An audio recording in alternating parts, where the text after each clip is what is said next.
therapy of lupus nephritis in juvenile patients. Dr. Christy Sandborg, a professor of pediatrics and pediatric rheumatology at Stanford University School of Medicine, likewise a CARA registry investigator and a close colleague of our previous speaker. We welcome Dr. Sandborg. Thank you very much for inviting me to speak on this topic of lupus nephritis in children and adolescents. I have no disclosures. These lights are really bright. I see now what everybody's doing. So the reason to consider special issues in children and adolescents with lupus and lupus nephritis compared to adults is that it's really a pretty sizable population. 15% of all lupus occur with childhood onset, and there's a lifelong burden of disease. There are ethical issues, which we'll discuss, in taking care of such a vulnerable population. We also recognize that there's an increased severity of disease. And in fact, the highest mortality, lupus-related mortality in lupus patients are who are under 24. Also, younger children have more aggressive disease. So what's the evidence about what we know about lupus nephritis and pediatric onset lupus? A subset of the Lumina cohort was studied with juvenile onset lupus, and they're with onset before 18 years of age, and there were 31 patients in the cohort that was studied compared to a mid-adult onset lupus with adult onset between 19 and 49 years of age, and this was looked at 48 patients. There was increased renal disease at onset, 81% in the pediatric onset versus 46 in this mid-range adult onset, 2 times the mortality and almost 3 times the renal damage at 5 years of follow-up. So pretty significant. In an Italian juvenile onset cohort with lupus nephritis, which included WHO class 2 to 5, 161 patients with an average age of onset of 12 and about 8 years of follow-up, showed that there was progression to chronic renal failure in 21% and dialysis dependent in 11%. And interestingly, this population was 96% Caucasian, suggesting that with the minorities, these numbers might have been worse, and something that the authors comment on. What are the ethical issues regarding therapeutic regimens in children and adolescents? So you have to weigh the burden and the benefits of treatments.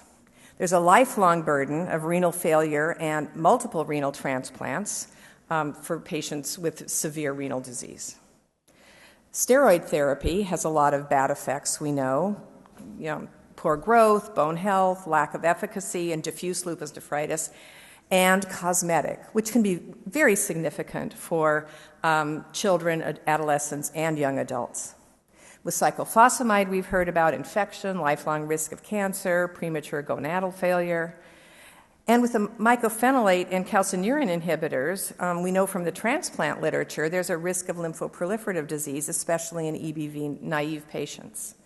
So a lot of things to consider on how we work with the families and the patients we take care of to understand what that balance for that patient and family is. So the basics ethical consideration hold for both kids and adults. We want to do the good that can be done, or beneficence, do no harm, non-maleficence, and the treatment should be equitable and just.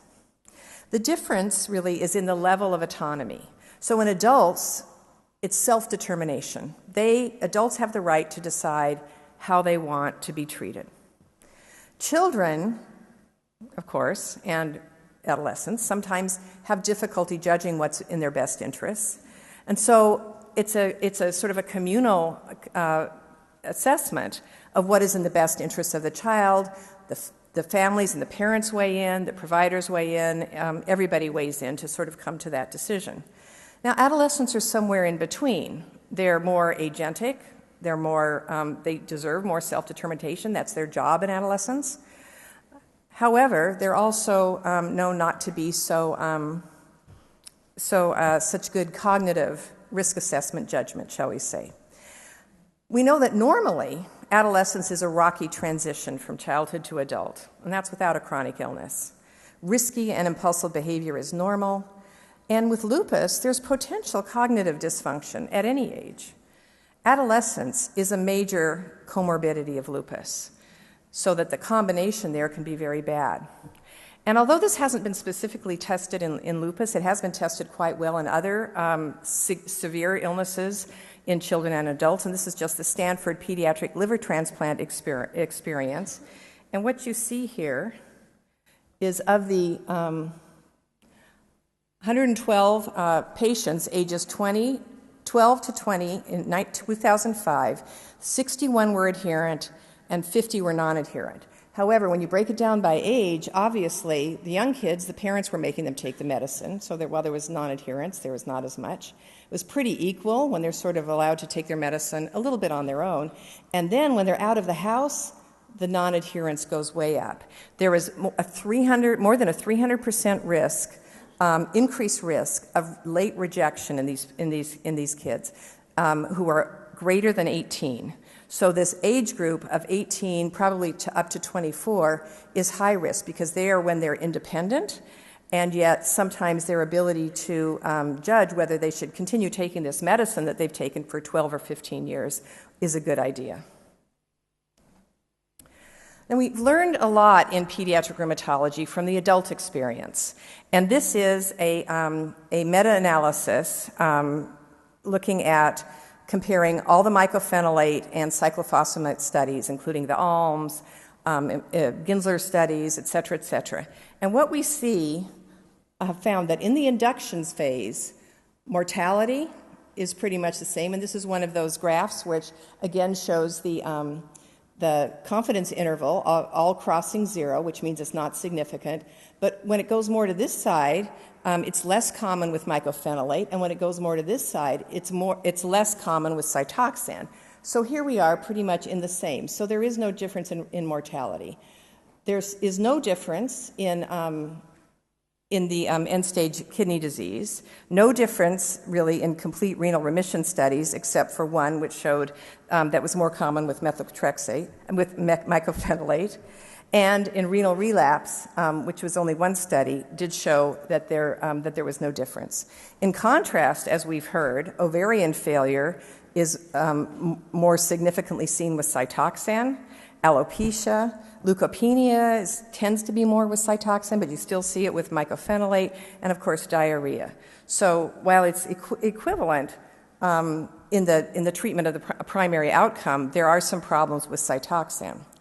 What we know about renal flares and poor renal outcomes, that younger age, even young adults, is worse. A partial response to these medications for lupus nephritis is in contrast to a full response, is worse, and lack of adherence to medical regimen. So more severe disease, as we see in children and adolescents, and poor adherence greatly increase the risk for young people. Now, I'd just like to mention that the B-cell therapies that have been studied, and we heard about so well this morning from rituximab and belimumab, are in adults. However, but there is now an ongoing pediatric lupus trial of belimumab plus background standard therapy called Pluto, which is currently enrolling, and there will be 100 patients in that. Probably not enough to show the effectiveness, because we learned this morning you need hundreds of patients in a study to look at this, but certainly will tell us if these drugs are safe in children with lupus. So we've evaluated as pediatric rheumatology community in North America through our Childhood Arthritis and Rheumatology Research Alliance, how did we want to figure out how to treat lupus nephritis in kids? So the feasibility of a classical randomized controlled trial was evaluated. And we felt that based on the lack of the number of available patients to study, even if we were able to study and enroll every patient, it would be almost impossible. The challenge in designing a study, getting everybody all the providers and patients and families to buy into treatment regimens, and the prohibitive cost of doing a randomized controlled trial made us think maybe there's a different way to do this. So we elected a decision to pursue a comparative effectiveness research strategy to study this in pediatric and adolescent lupus in North America. So this is what we learned, and we've actually done this, interestingly, in several of the diseases in the CARA group, including linear scleroderma, systemic GIA, polyarticular GIA, dermatomyositis, and lupus nephritis. And what we found out through surveys of all of the membership, about 300 individuals in North America, is that there is this many, where's my variability. These are all the different types of nuances on treatment that pediatric rheumatologists said they would use. So clearly this is like really hard to judge, and there's no way you could actually even do a retrospective study and make any sense of this. So what we worked on was determining a design for an intervention trial is like herding cats. So what you have to do is to get everybody in the room and decide what is your design going to be. So what we followed was a consensus methodology, which means talking to everybody again and again and again, herding them, re-herding them, et cetera, and getting people to agree that there were a few ways that everybody could live with in treating lupus nephritis, and then there were some who wouldn't fit, and then there were other ones who were just too weird or wouldn't fit. But we could actually get the majority of children with lupus nephritis into one of 3 treatment arms.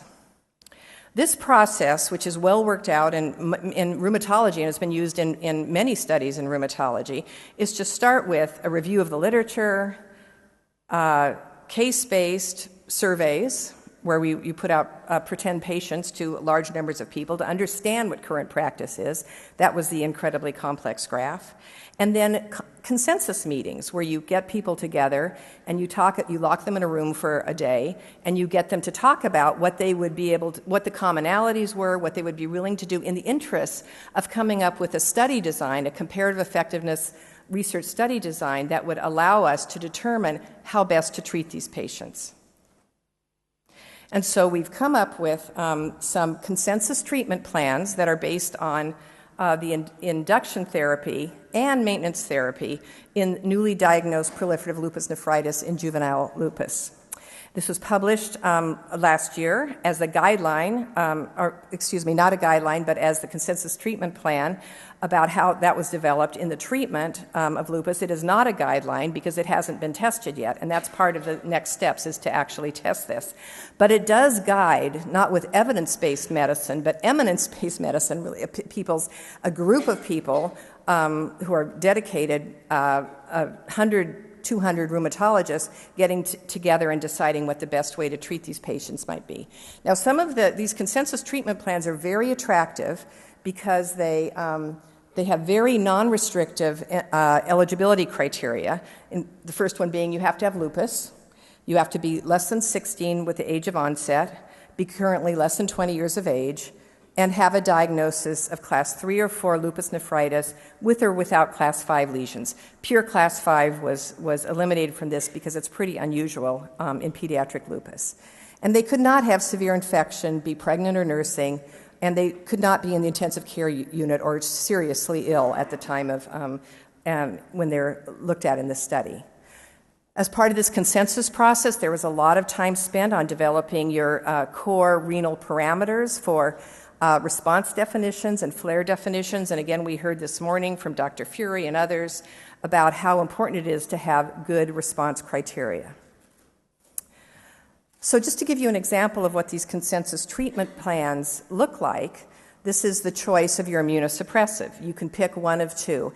And the idea here is that the provider and the patient and family make a joint decision on what is best for that child.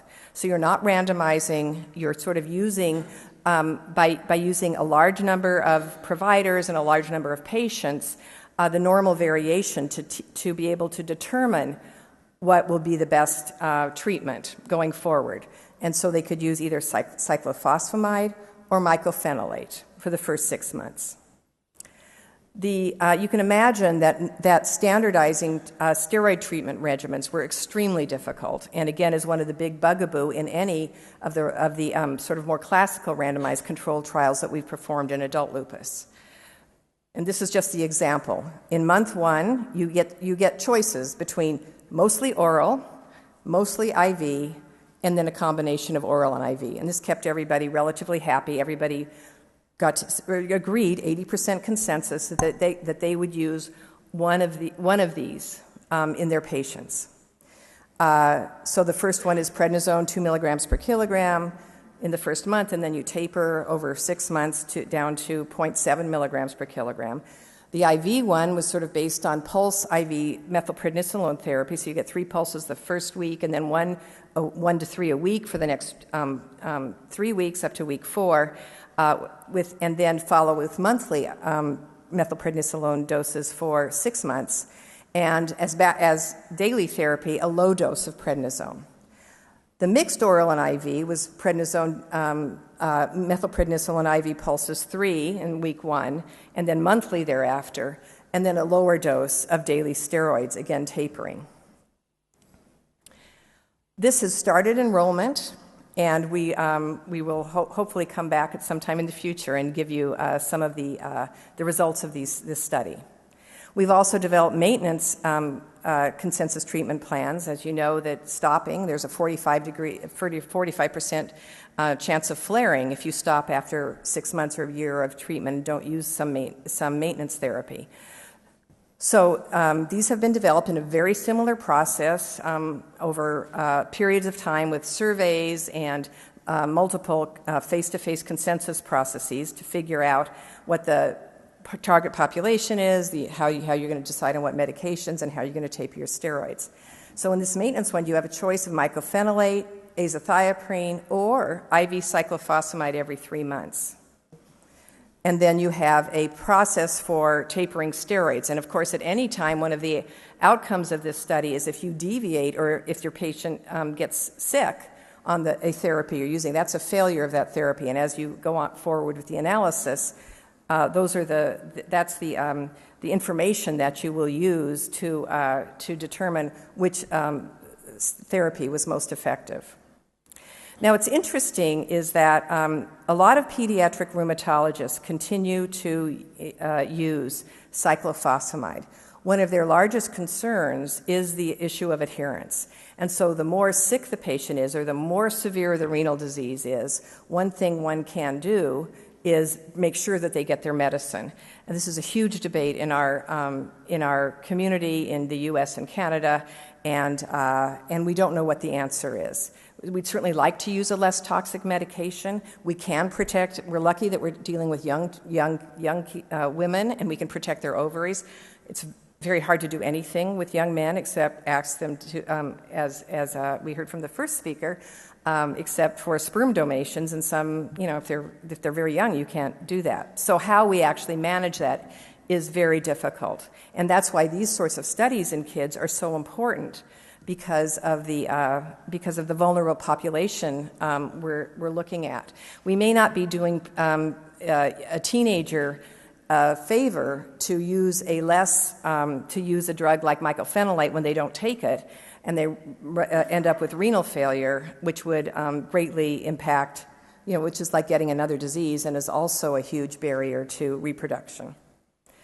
So the specific aims of the induction consensus treatment plan is a pilot study to assess the use and adherence to these consensus treatment plans, estimate the renal response rate, and estimate the safety and tolerability of these consensus treatment plans. This is funded by the Lupus Foundation of America and is already enrolling with 14 sites, and the plan is to enroll 40 patients, and using this to determine the larger and more comprehensive study that will be done to be able to generate the kinds of numbers that we can.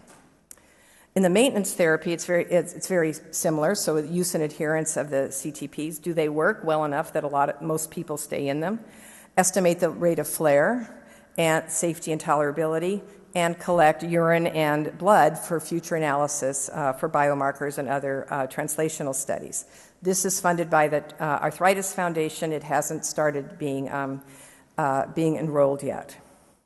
So what are our next steps in studying lupus nephritis in children and adolescents?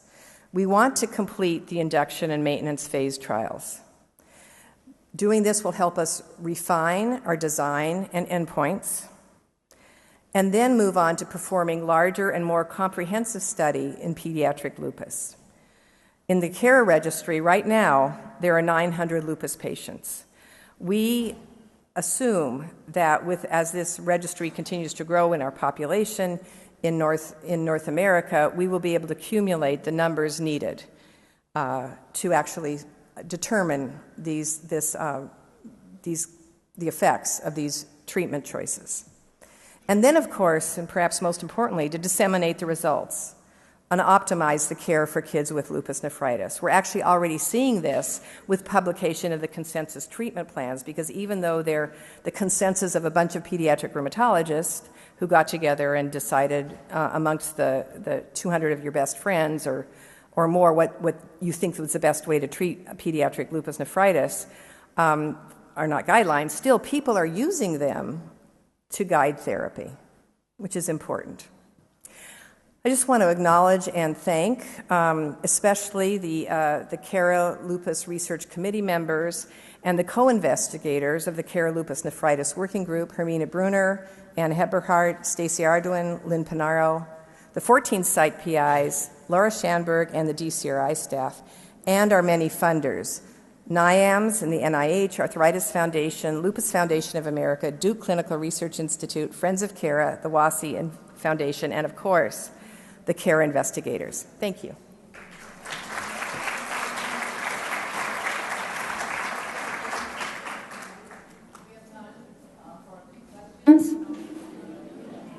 So I'd like to begin with one question, and maybe this sort of ties the first speaker, Dr. De Silva, with your talk. So I think as adults, we're turning further away from heavy-duty IV Cytoxan. If anything, we've adapted mycophenolate and the Eurolupus. But for your studies, I'm not so sure that's true, and so the question I have is, one, are you favoring or encouraging Lupron in your studies? And if you are, especially with children, what's your view about osteoporosis? So many centers, although we're anxiously awaiting the results of the studies, do believe that Lupron is important. And so many centers in North America are using Lupron. And we're worried about osteoporosis. And our policy is, we're just completely rigid about vitamin D and calcium and monitoring DEXAs. And by doing that, I think we do pretty well. And also, trying to get the steroids down to the lowest that we can get as soon as possible. Thank you.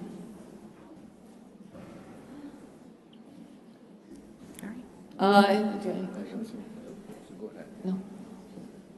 Thank you. That's it.